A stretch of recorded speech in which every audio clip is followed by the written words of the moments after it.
So welcome to lesson 10, working with messages. How does the SDK work with messages? Let's just show an example of the pattern that is used, and then we can understand how that works. As we're most probably familiar, looking at a message category within the application, a message category 8888, and has different message numbers. I want to see how do I move this message into code, how do I use it within a plugin. So let us look at an example.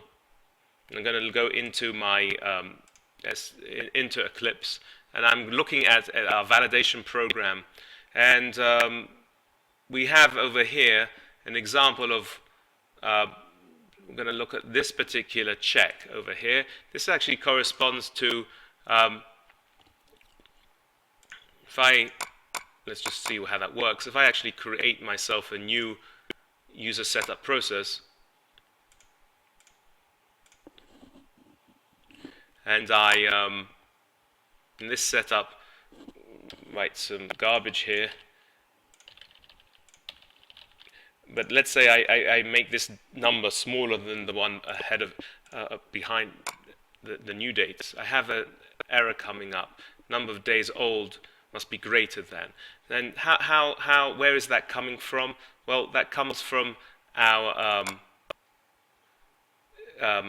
value over here, this message. And how is that working into the code? So if I go back to my code over here, I see that I have, if long days are less than old days are less than new days, I have an error calling something called the message repository and putting in days new and old. So if I go to my config tools messages over here,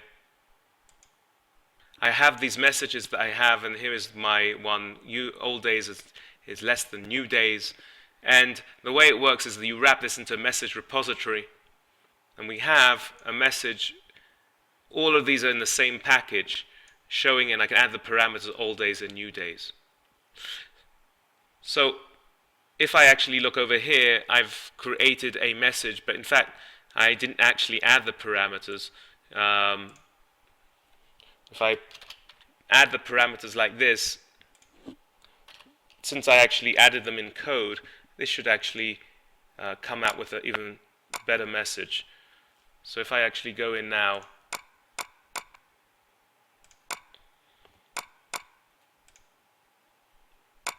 sorry, hitting the wrong button.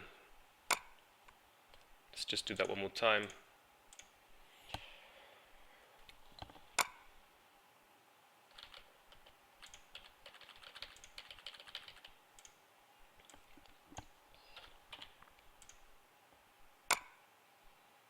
See, now I have the parameters coming in as well.